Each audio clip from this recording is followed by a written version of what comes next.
यतापट्टि यतापट्टि बाघ छ, ठुलो रुखहरू गेट बनेर बसेर रहेछ। तर हाम्रोतिर चाहिँ यसलाई इमिली भन्छ। हामी चाहिँ यसरी टिपेर मिलो खाउँ, ज्यान बनाऊ। अहिले कुनै बेलामा यसमा पनि पानी आउँथ्यो होला। अहिले चाहिँ सुपारी पनि, यो चाहिँ खरे खोला।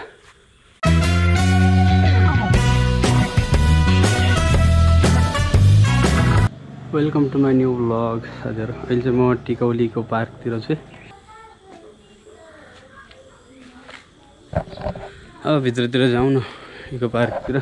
वेलकम लेखेर यहाँ गेट बनाएको रहेछ। यस्तो चाहिँ घाम चाहिँ चर्किरहेको छ अहिले। म चाहिँ इको पार्कभित्र आएको छु है साथीहरू। अहिले इको पार्कभित्र हिँड्दैछु। हेर्नुहोस् यस्तो यस्तो रहेछ। यताबाट यता जाने ठाउँ रहेछ।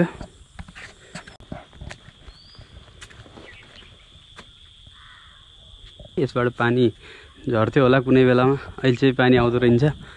कुनै बेलामा यसमा पनि पानी आउँथ्यो होला, अहिले चाहिँ पानी आउँदो रहन्छ। यसमा नयाँ नयाँ हुँदा चाहिँ एकदम सब चाहिँ पछि पुरानो पुरानो हुँदै गएपछि सबै बिग्रिँदै जान्छ। अनि सायद बन्द गरेर नि होला। यतातिर चाहिँ बच्चाहरूको खेल्ने ठाउँ पनि रहेछ। यो चाहिँ हाम्रो रत्ननगरमा रहेको इको पार्क हो, टिकौली इको पार्क। टिकौली जङ्गलको नाममा चाहिँ छ क्या। टिकौली जङ्गल त हाम्रो यताको फेमस हो नि त एकदम।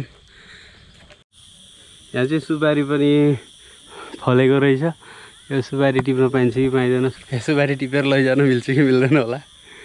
अहिले सानै रहेछ, पछि अलिक ठुलो हुने बेला चाहिँ आउनुपर्छ। यता पनि फलेको छ है, सबैतिर छ, सबैतिर सुपारी फले रहेछ। आएर लिएर जानुपर्छ। यतापट्टि चाहिँ शालिगहरू बनाइएको रहेछ। यति शालिग है, तर शालिगहरू चाहिँ रहेछ यति धेरै यहाँ लेखिया छ।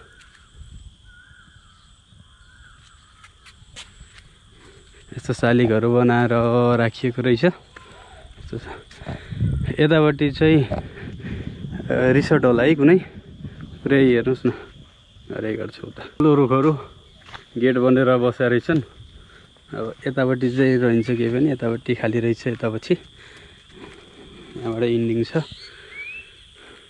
यो चाहिँ पुरै इको पार्कको भ्यू हेर्नु पर्दाखेरि चाहिँ यहाँबाट पुरै इको पार्क देखिँदो रहेछ। धेरै ठुलो पनि छैन है इको पार्क, धेरै ठुलो पनि छैन। जे होस् ठिकठिकैको छ। त्यो शालिगहरू राखेको पछाडिपट्टि चाहिँ जनावरहरूको अनुहारहरू बनाइएको रहेछ। गोहीले माछा खाँदैछ, उता माछा पनि छ। यतापट्टि यतापट्टि बाघ छ, यता रुख पनि बनाइएको रहेछ। यता अजिङ्गर पनि छ है, ठुलो अजिङ्गर रहेछ। यो चाहिँ बकुल्ला। अनि यतापट्टि चाहिँ शालिग भइहाल्यो। शालिगतिर चाहिँ एकपट्टि चाहिँ मान्छेहरूको आकृति बनाइएको रहेछ भने अर्कोपट्टि चाहिँ जनावरहरूको आकृतिहरू बनाइएको रहेछ। यतापट्टि जाउँ। तर यो धुपीको रुखहरू चाहिँ एकदम दामी दामी देखाएको छ कि। घाम त फेरि उस्तै छ, घाम एकदम चर्किरहेको छ अहिले पनि। यहाँबाट तल जाने भने चाहिँ खरे खोला पुगिन्छ। खरे खोलाको छेउमै छ कि यो टिकौली पार्क चाहिँ। यो नमस्ते झार, हजुरहरूलाई थाहा छ कि छैन? नमस्ते गर्छ कि यो झारले। यता पनि छ है। हाम्रो यता चाहिँ यसलाई नमस्ते झार भन्छ। हामीले चाहिँ त्यो भन्छ। अब नाम चाहिँ ठ्याक्कै के हो चाहिँ थाहा भएन, तर सानैदेखि यसलाई छुँदै नमस्ते गराउने भएर चाहिँ नमस्ते झार हो क्या। यो चाहिँ खरे खोला। यहाँ पनि अलिअलि जलकुमीको फुलहरू फुलेको रहेछ। यता पनि छ, उता पनि अलिअलि छ।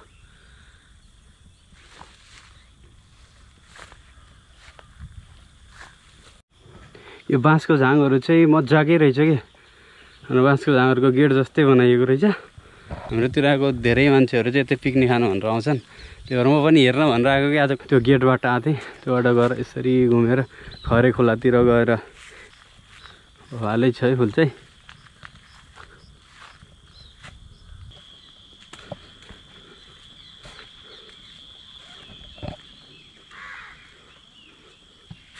आउने जस्तो ठाउँ चाहिँ छ, तर सानो ठाउँ छ। यस्तो प्रकारको बस्ने ठाउँहरू पनि बनाइएको छ, छत्री टाइपको। हेर्नु न पुरै यो परालको है, परालको छत्री टाइपको बस्ने ठाउँ। अनि हेर्दा चाहिँ हरियाली हरियाली छ। बस्ने अर्को कुर्सीहरू पनि छ है, छन त। हजुरहरूकोतिर चाहिँ यसलाई के भन्छ होइन, तर हाम्रोतिर चाहिँ यसलाई इमिली भन्छ। हामी चाहिँ यसरी टिपेर यो चाहिँ यसरी खान्छौँ क्या, अमिलो हुन्छ, एकदम मिठो हुन्छ कि हो, खाँदा चाहिँ एकदम स्वादिष्ट हुन्छ। अमिलो खानेले चाहिँ यो खाँदा नि एकदम अमिलो हुन्छ है, केही हुँदैन यो खाँदा चाहिँ, झारपात होइन यो, अमिलो अमिलो।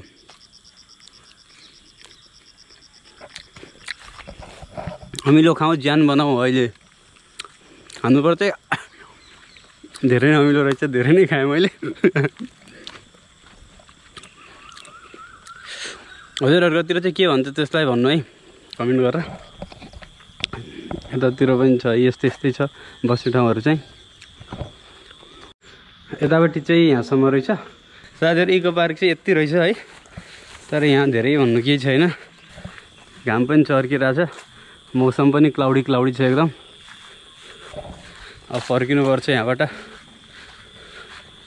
राम्रो फुल के, कस्तो दामी तरिकाले फुलेको हेर्नु, यस्तै फुलहरू लगाएको छ। यता वरिपरि चाहिँ धुपीको रुखहरू लाएर चाहिँ राम्रो देखिया रहेछ, अरू त ठिकै हो साथीहरू, यस्तै हो। यही हो, अब निस्किनुपर्छ।